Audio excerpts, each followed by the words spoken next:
So in my last video, we made this $30 workbench. It's based off a low Roman design. And even though it was cheap and pretty easy to build, it works really well.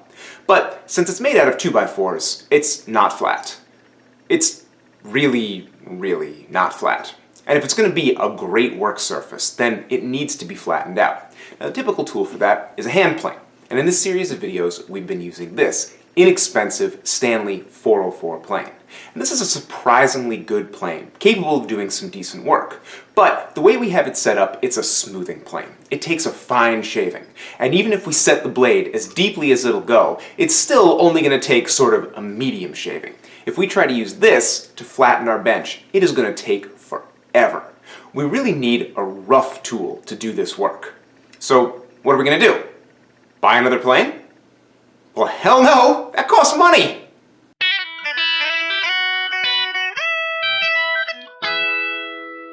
Welcome to Woodwork for Humans, the series where we make great things out of wood using the bare minimum tools. And in this video, we're going to be talking about planes for rough stock removal.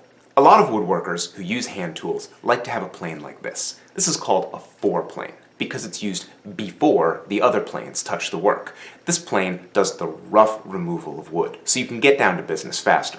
What makes it a foreplane is that it has a very wide open mouth and a heavily cambered iron, a lot of curvature, and that lets it take big, heavy bites off the wood without tearing out very much. It's a quick and efficient tool.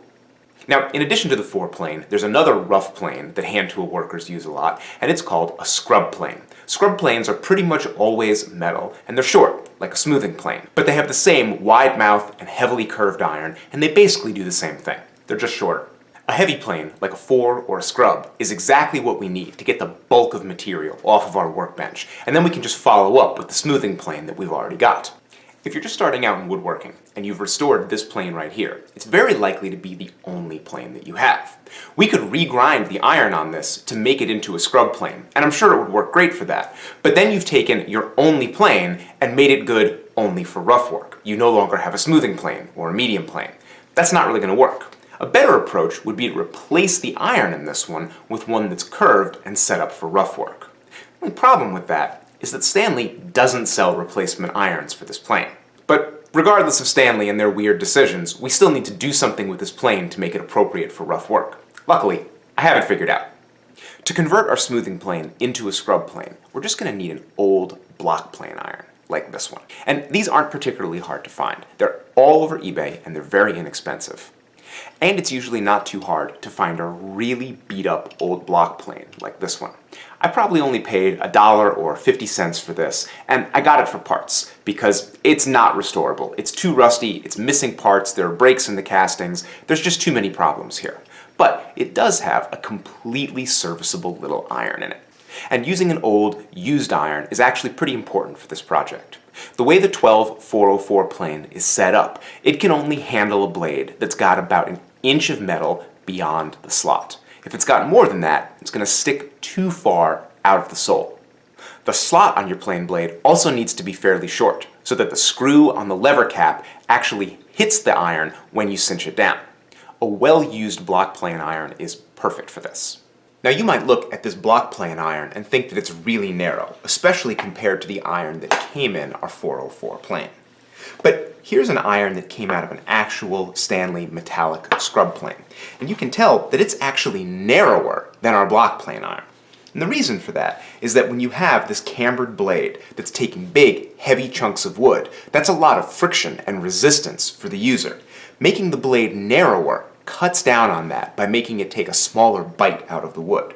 And in this way, our block plane iron is actually perfect for scrub plane use. Converting your block plane iron into a scrub iron is only going to take about an hour, and it's simple. Most scrub irons have an 8-inch curvature across the cutting edge, and we're going to reproduce that really easily. Your main tool for making that radius is just a simple 8-inch piece of string with a loop tied on either end. Tie one loop around a pencil. Take the other loop and tack it to your bench top, and then use the pencil and string to scribe an 8-inch arc on a simple piece of cardstock. Then put a plane iron over it and add some horizontal lines so you have an obvious template. Cut it out with a pair of scissors, and you now have an 8-inch radius template that you can use for converting any blades you need to make in the future. Once your template is done, put it on top of your plane iron and use a Sharpie to color the tip in. As we shape the iron, we're just going to take off everything that's black, and that's going to leave us with a smooth 8-inch radius and a nice gradual cutting edge. For reshaping your plane blade, you're only going to need 1 or 2 decent quality files. If you only have to remove a small amount of metal, a single cut, fine file like this one is going to get the job done really well. If, like me, you have kind of a lot of material to remove, you're going to want a larger and coarser file like this one. No matter what you go with, make sure you get handles for your files. The tangs on these things are quite sharp and they can jab you in the hand. Don't use them without some sort of handle. To do the actual reshaping, clamp your plane iron to your bench with the bevel side up. Files only cut on the push stroke, and they can be damaged if you pull on them. So put the tip against your work, push it all the way through, pick it up, reset it, and push again. Your plane iron is going to be hardened steel, so the work isn't going to go super quickly, but it's not going to take a long time either. You might find that you need to file with a bunch of different angles of attack to end up with a plane iron that you can use. For the most part, I suggest angling your file so that you're kind of mimicking the eventual bevel that you're going to want the iron to take. That's going to make the grinding and sharpening go much more quickly. But sometimes you're going to have to work on the profile of the iron, so you're going to want to switch your grip and just work on the edge, shaping it and getting a nice smooth curve. Also, to make sure that curve is as smooth and fair as possible, you're going to want to go around the edge sometimes, and putting the file parallel to the iron and taking a long stroke is really going to help with that.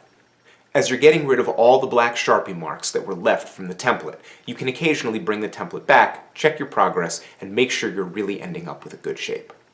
Once you're done shaping the end of your iron, then it's time for grinding and honing, just like we did in our original plane restoration video. Get out your sandpaper on glass, and using coarse paper, just quickly flatten the back of the iron. This is a rough iron for coarse work, and it doesn't need to be really highly polished. Just get it mostly flat. Then go ahead and get it in your sharpening jig, and start working the bevel back and forth on the coarse paper. And you have a wide, very aggressive camber on this blade, and if you just go back and forth with the honing guide, you're only going to sharpen it in the middle. You're going to need to follow that bevel by putting pressure on each corner of the iron as you go back and forth, and alternating that pressure, kind of rolling the bevel as you go back and forth. That's going to give you a smooth and consistent bevel that accurately follows the curve. Once you've ground the whole bevel and you can feel a burr on the back of it, flip your glass over and go back to your wet and dry paper. It's the exact same drill as we did when we were sharpening this as a smoothing plane. Start with your coarsest paper, go back and forth, wait till you feel a burr, go to your next paper, repeat, repeat, repeat. By the time you're done, you should have a sharp and polished bevel. You can strop it or not, it's totally up to you. So here is the final plane. Tiny little iron, big aggressive camber, and when you actually take it to a piece of wood, this thing is a monster. It chews through boards and takes huge shavings. These are totally unlike the shavings that you get from a smoothing plane that are all feathery and flexible. These are big and brittle. They snap as soon as you put any pressure on them because they're more like wood chips than wood shavings. And this plane is going to allow me to flatten the bench that I'm sitting on right now much more quickly and efficiently than using a more finely set smoothing plane. And that's actually the next video that I'm going to do. So tune in later this week to watch me flatten this bench using only this plane, a couple of scraps of wood, maybe a ruler or two. We'll see. We'll see what it takes. Like most of my videos, this one has a free tip sheet. It's basically a one-page illustrated article that has all the details and measurements and links to all the products that I used. I haven't actually made the tip sheet yet, but I think I can just put a little 8-inch radius on there, and it'll be a little guide that you can just cut out and stick on your plane iron and color in, and you'll be good to go. You won't have to mess around with the string or anything like that. And if this is your first video in this series, Woodwork for Humans is a whole series of videos for people who want to make great things but are cash-strapped and just getting started. And I have a bunch of videos on tools and techniques that anybody can approach, even if you have a very small working space and a very small amount of money for tools. So go ahead down in the description and check out the playlist to those videos and the links to all the tools that we've used so far. And just like always, I really have to thank my patrons on Patreon. For instance, this week, one of my patrons posted a picture of himself doing woodwork on the roof of his apartment in Paris, France. There he is, flattening a plane on a workmate on the roof. Truly, these are my people. And they're the ones who make these videos possible. So if you want to join this community and make videos like this happen, go over to patreon.com/RexKruger and throw in $1 or $2. It makes a huge difference in the amount of content I can make and how good it is. And I appreciate my patrons more than I can say. And to everybody who's watching this video, thanks so much for watching.